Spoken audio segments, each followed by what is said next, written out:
Welcome to the bold analysis.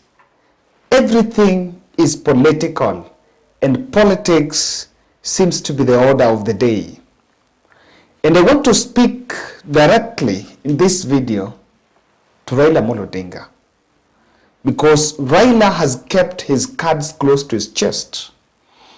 And his conduct, or rather what he's up to, is what is many people, what is disturbing the players in the political scene. Many people understand that perhaps Raila is going to make an exit.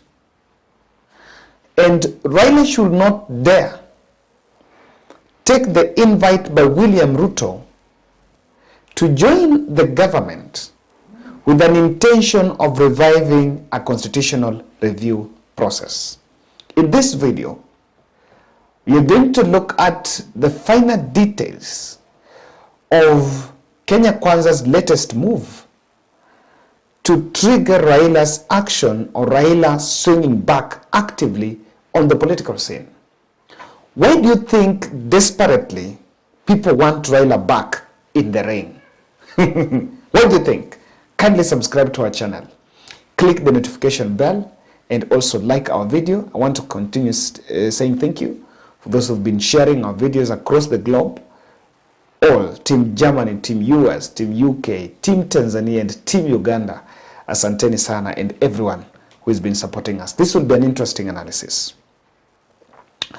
Guys, during an evaluation workshop by IEBC yesterday,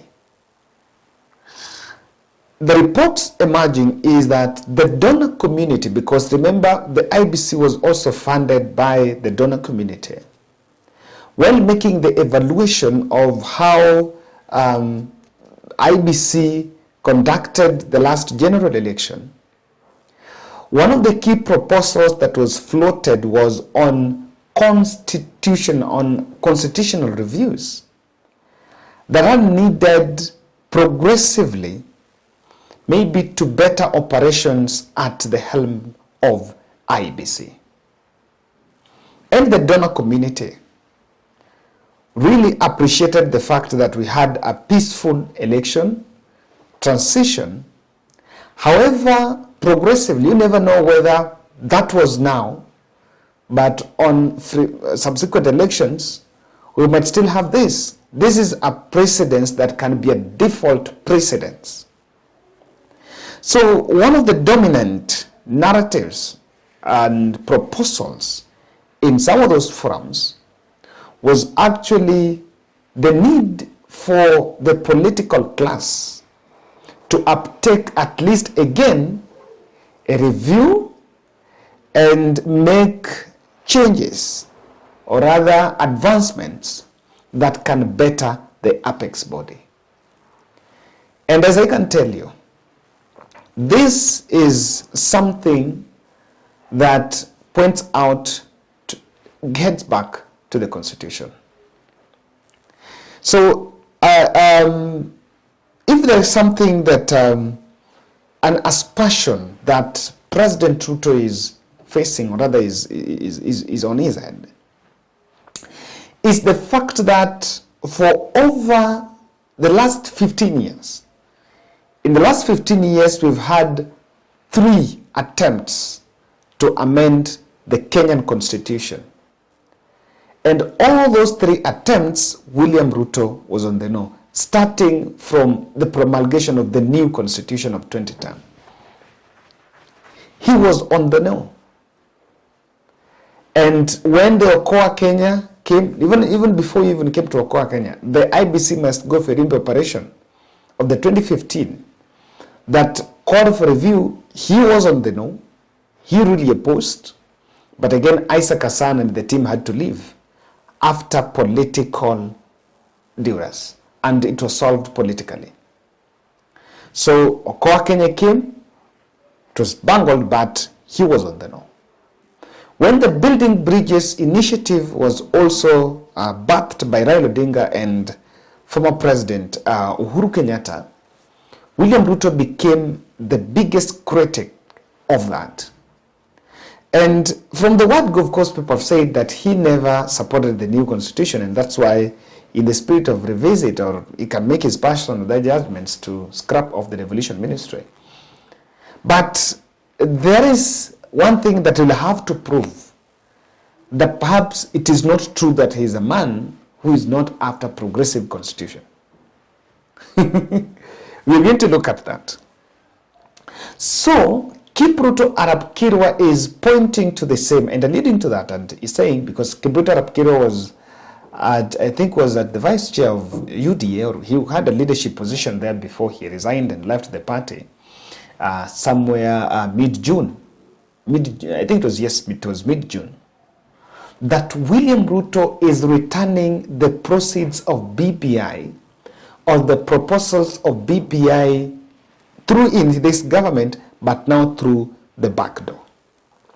And some of these proposals, according to Kipruto Arab Kirwa, is that they are going to trigger a narrative in this country of the need for constitutional review. Let's just use the most open one, is Musalia Mudavadi's position. Musalia Mudavadi's chief minister position is unconstitutional. It's not somewhere in the constitution. And it will take the intervention after that executive order. It will actually take the intervention of President Ruto to whip the members of parliament to do a legislation, and that legislation is going to distinctively give roles to Musalia Mudavadi.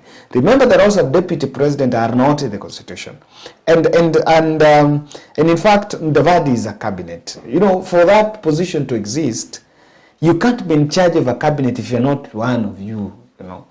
And if the chief cabinet minister was supposed to be given, and he was supposed to be activated by the executive order, then Mudavadi will be attending cabinet meetings, because for him, his will be active.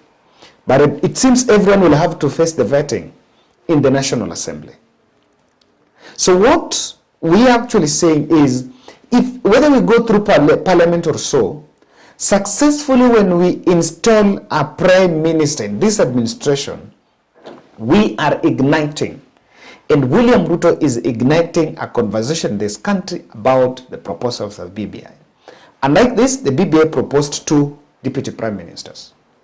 There's the issue of allowing the government to appoint cabinet from the members of the National Assembly. Practically, William Ruto has gone to parliament and has plucked some 3 members there. And again, he has also ordered that his cabinet will have to go to parliament to answer queries. These are some of the things that were in the BBI, and of course, in BBI envisioned them, and it was getting the threshold of a constitutional review process. It seems we are getting there. Now, I am saying that from where I am seated, these are plans and these are weighty matters that are set as a bait to bring Raila back in the ring.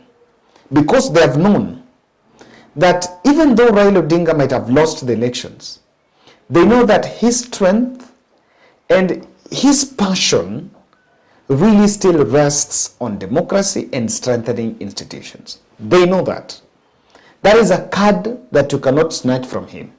So they're using that strength, they're using that docket to activate Raila and bring him back to the ring. Because if that is to be returned, somehow you'll find. And I'll tell you why.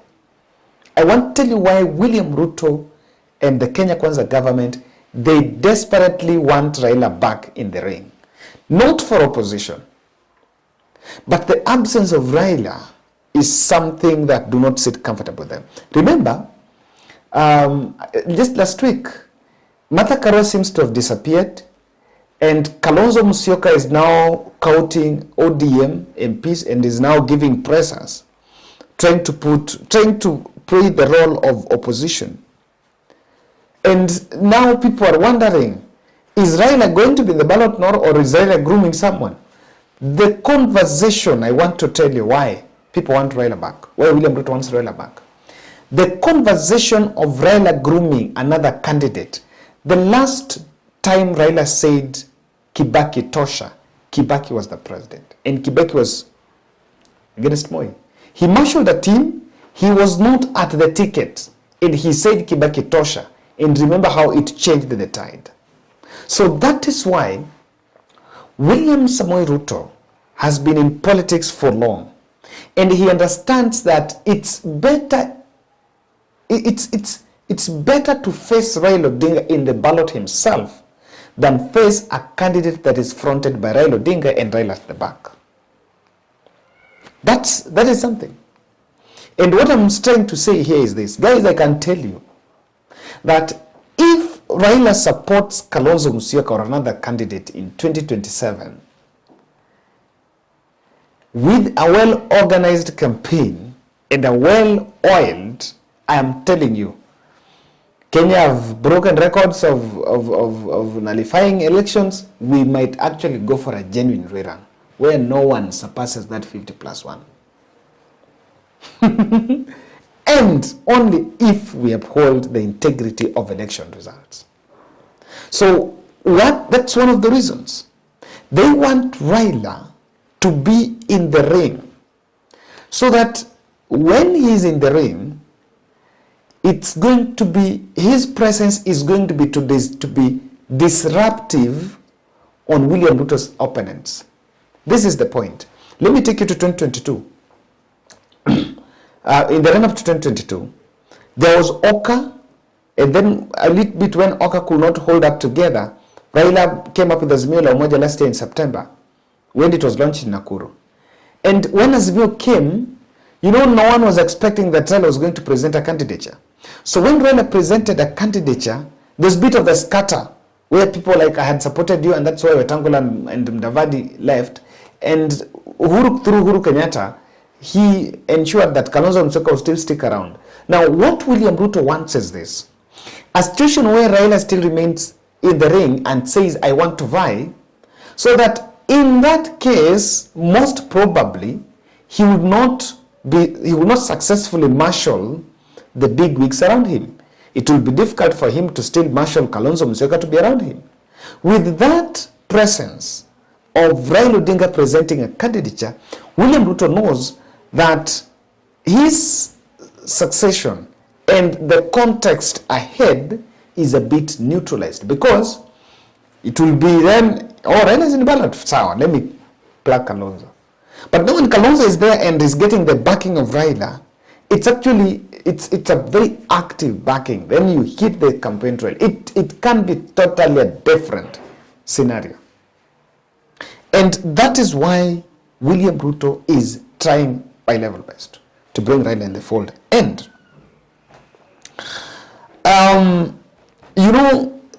what would happen in any case there is a constitutional review?